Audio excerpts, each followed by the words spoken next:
Danas me nazvao prodavatelj jednog zemljišta. 1,5 dana njegova je nekretnina bila u drugoj agenciji, rezultat nula. Znači niti jedan ozbiljan poziv. U međuvremenu je čak i spustio cijenu i kaže opet ništa. A znate što je najgore? Kad je išao pretraživati internet i tražiti svoj oglas, nije ga mogao naći.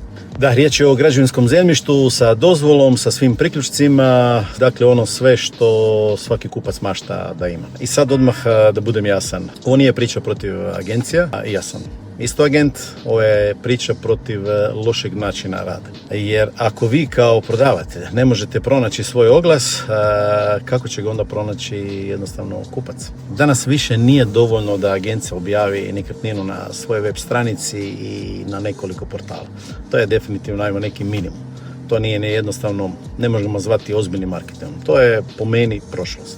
Ako vaša nekretnina nije prisutna na svim relevantnim, ajmo reći, kanalima, ako nije na društvenim mrežama, što najviše nosi, pogotovo ako imate kakav video, ako nemate kvalitetne fotografije, kad je u pitanju ovo zemljište, dron fotografije da se vidi gdje je. I ako se ne rade, na primjer, i plaćeni oglasi na Google i na Facebooku, baš konkretno za taj oglas, ne za web stranicu, onda možemo reći da marketing nije odrađen do kraja. I tu dolazimo do onog što prodavatelji najčešće prvo naprave, što? Spusti cijenu. Ali ovaj prodavatelj, ako se sjećate, to je već napravio. Spustio cijenu i opet ništa. Zašto? Zato što problem vrlo često nije odmah u cijeni. Problem u tome što tržište oglas uopće nije vidjelo. To je kao da spustite cijenu proizvoda u trgovini koja nema izloga. Nije problem znači nužno u cijeni. Problem je što nitko ne zna da proizvod postoji. A drugi veliki problem nastaje kad se ista nekretnina da na više agencija. Na prvi pogled to je ono kao super, zvuči logično da će svima dati, više agencija, veća šansa za prodaju. Ali u praksi se često to dogodi suprotno.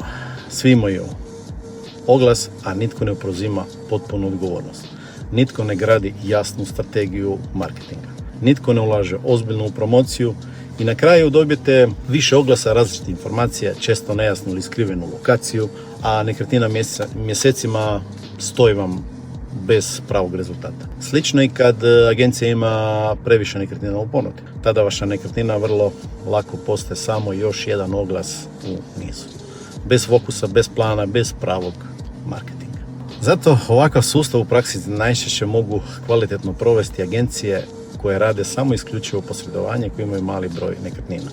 Jer tek tada netko stvarno preuzima odgovornost za prodaju, prezentaciju i strategiju.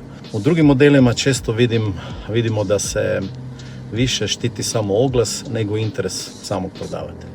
Lokacija ostaje nejasna, prezentacija je slaba, a nekretnina ostaje nevidljiva.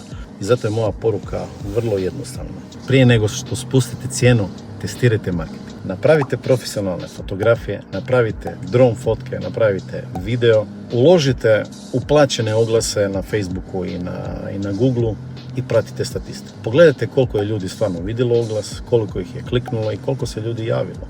Tek kad to testirate, tada stvarno znate što vam tržište govori. I tek tada ima smisla razmišljati o korekciji cijena. Prije ne.